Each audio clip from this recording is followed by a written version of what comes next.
Alright guys, Scrappy again today. Hope you're doing well and enjoying your day so far. Big results going down last night in Scrims as teams consider making changes behind the scenes, and one team certainly is making changes. Some interesting results going down from the Cloud9 team, but also the Falcons roster as to how they are getting on going into the minor in just a few days' time, and also Kenny realising that OpTic Texas are now the second oldest team in the entire league. Very much intrigued to your thoughts in the comments below. Hit the like button if you enjoy. Subscribe if you're new as always, I greatly appreciate it. Let's just dive straight into that then, because here we go last night, breaking point put out the CDL roster average ages going into the new season. Okay, basically starting a few weeks ago now, but getting underway very shortly again. Ravens were, of course, the oldest team last year. They had Priestahh. They are still the oldest team this year. They have Slasher, still the oldest player in the league. But these are your average ages of teams in the league as it stands. I guess we can go full screen pretty much on this one to see, starting with the Falcons on the far left-hand side, and, well, question mark, question mark. Now, I think this is mainly because they don't have a starting roster for now. They're still experimenting with a few things. So, you know, we kind of left those as some question marks for the time being. We'll come back to that, of course, soon.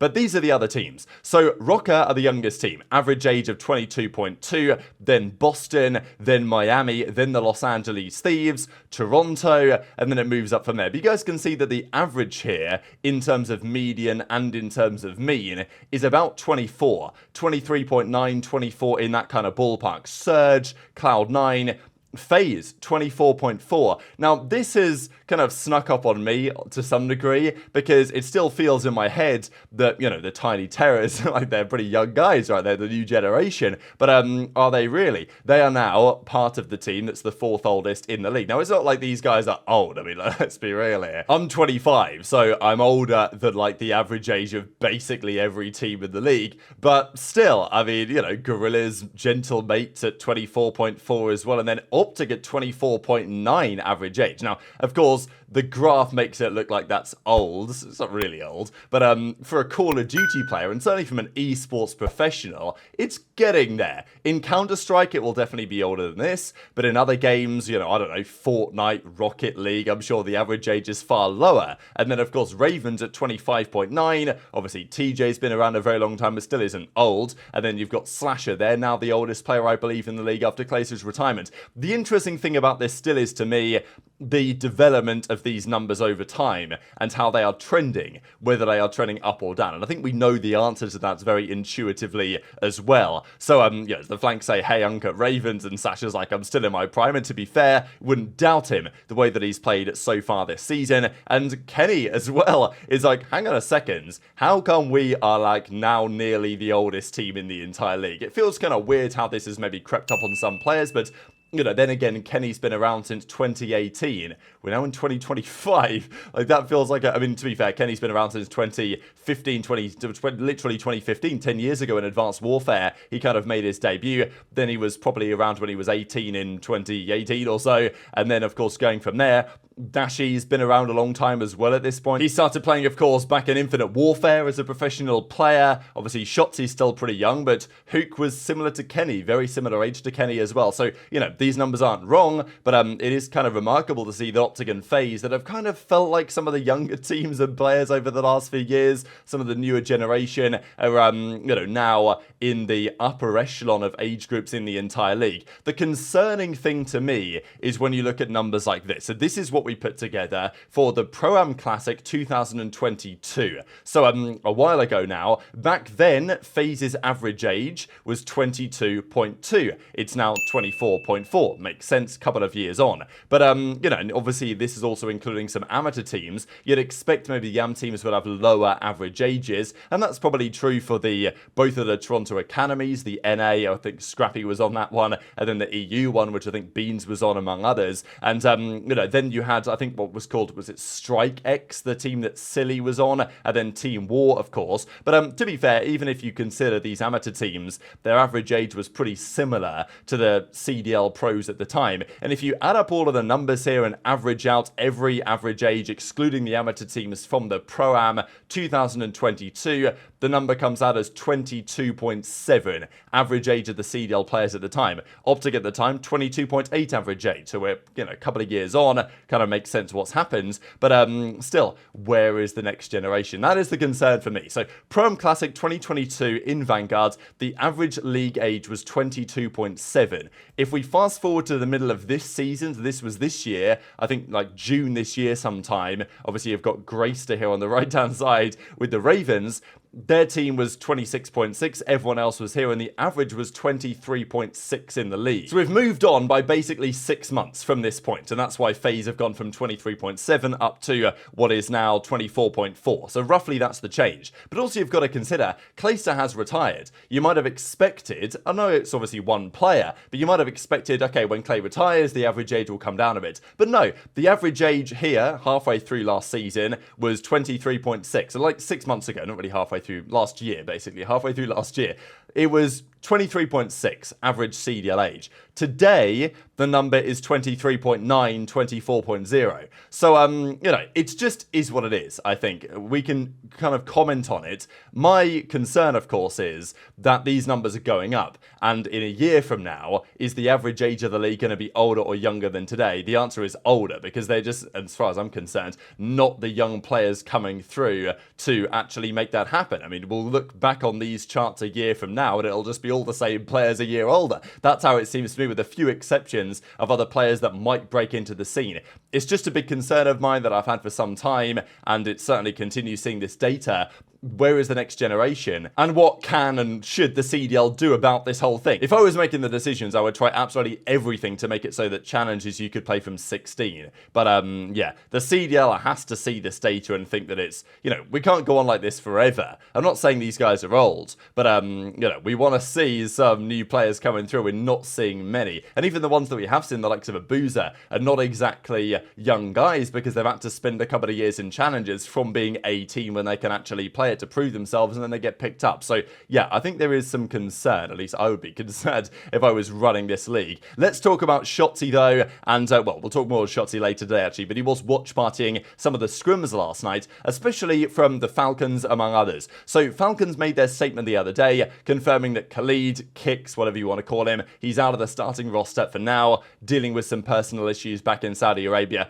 That's a big loss for them, absolutely. He was their best player. Lutey made the statement, Priestahh retweeted it, although Priestagh's been pretty quiet on the Western frontier, to be honest. He's not been saying much on stream at all. Maybe he's not been streaming, and he's not done many of his own statements. So I don't wonder what Priestagh's cooking up there behind the scenes. Obviously, people have been speculating he might come back into the roster or something. However, they are messing around with their academy, with their starting roster, and making some changes. This is seemingly their academy roster with this QK4B guy, King. That's not King of Body, that's King of Body. And then Glowfrosty, Hamza, whatever you want to call him, he is in the team instead, because they had 8 guys with their starting 4 and their academy 4, and now they have obviously only 7 because Khalid has gone back. So Glowfrosty is in, King of Body's dropped down to their Challengers program, that's the rest of their team. But of course that means that their actual starting roster for now, in terms of their practice, is looking kind of like this. So last night,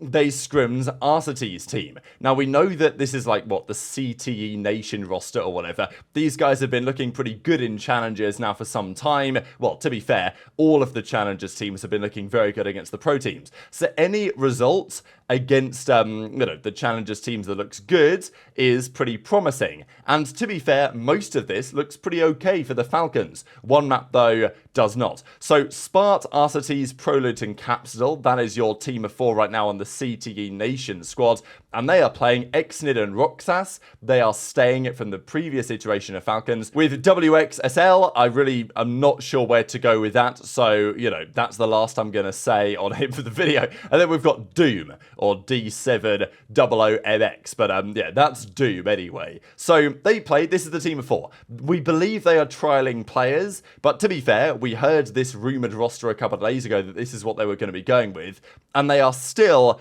practicing with this roster. There was some speculation they could put King, not King of Body, but King from their academy into their starting team, and they may continue to experiment, but of course, it's now a week away on next Friday that they play OpTic in the first round of the minor. So if they've scrimmed with this roster for a couple of days and their results are okay, they may just want to stick with it for now. But and of course, if you keep making changes between Academy and CDL roster, that affects, roster lock, and of course it affects the Academy team as well. But this is the roster they've been going with. They beat Nastie's team on the Vault 250-226. They won the Skyline 250-246. Both of these maps pretty similar in terms of, look, we can't see kills and stuff, but we can make an assumption based on score and time and stuff like this that Doom seems to be having a pretty damn good map. Both of these occasions he was top of the scoreboard. We then saw this map here. This was on, of course, the Protocol. This one Nastie's team won. Capstone, and we can see the numbers here: Exnid, Roxas, Doom, and they're fourth also on the roster. We saw this though, they won the red card 224-198. So yeah, looks like they're playing pretty well so far, this new Falcons team. Now, obviously, the guys on the left aren't Pro League players, but still, we've seen over the last few days, Surge, obviously among many other teams, even FaZe, playing challenger teams and struggling, if not losing to them. So I would say that Falcons will consider these to be pretty respectable results so far. However, one map that wasn't respectable was this one. So yeah, this was pretty brutal. The final map here on the Hacienda, a map that presumably Falcons haven't had much practice on yet, certainly with their new team. I feel like every scrim I see, by the way, there's no close Hacienda. People are just getting slammed on it, left, right, and center. Either one team gets it better than the other or something else, but yeah, they got beat 250-46 on this. But I'll take this with a little bit of grain of salt, just because all the other maps they were close, the maps that they won, maps that they've known and have been competitive on, and then this one that maybe they're relatively new to, certainly as a quartet, they got completely slammed. So yeah, maybe they could just permaban Hacienda or something when it comes to the map pool. But in the end, they played they played 4 maps. I think they played 5 maps, right, when we consider the red card as well, and it was a 3-2 affair all the way over to the Falcons. But still, getting 50 point clubs by a challengers team isn't exactly a great look for a Pro League roster, but it is, I suppose, what it is. Then we also had this. So Illy's team, they played Cloud9, and this is another pretty big result. We saw that Cloud9 played some other challengers teams in scrims over the last few days. We don't tend to see any of the pro scrims anymore because they don't stream them, and actually there's been rumors that over this Christmas New Year period, some of these teams haven't really been grinding that much at all. Maybe a scrim a day here or there, whatever. But probably they're going to get back into it right about now. And to be fair, people go home for New Year's, don't they, right? So they might not be in the right spot to play. Whatever. The teams are going to lock in right about now, because some of these rosters, if not, let's say you're Cloud9, you're playing Illy's team in scrims. If you're Cloud9 and you have a bad minor one and major one, Illy might take your spot, or some of these other guys might take your spot. However, of the 4 maps we saw here, they did win most of them. So this, of course, Brack, Johnny, Illy, and Standy, that's their team now. Pretty nice team on paper, I'm not going to lie. And yeah, Kremp, Sib, Mack, and Attach. So the big conversation around C9 has been Attach and Sib, mainly Sib, to be honest, right? Because it's been so confusing why Sib has been so bad on the numbers so far this season. But actually, if you look at this scrim set, at least based on score, we can't see the numbers because I don't know why Trek decided like this, but it is what it is. We can only see the numbers of the player who we are currently spectating, whoever he happens to be focusing on. But it seems like a bit of a bounce back here from Sib. Obviously, this map, his score's pretty good. The next map, they won 250-249 on the Skyline. So, sure, overall, C9 won this map set, but this one was super tight. Sib, though, did top the numbers with a massive score, actually, on this one. Then they got slammed on the Hacienda, 251-25.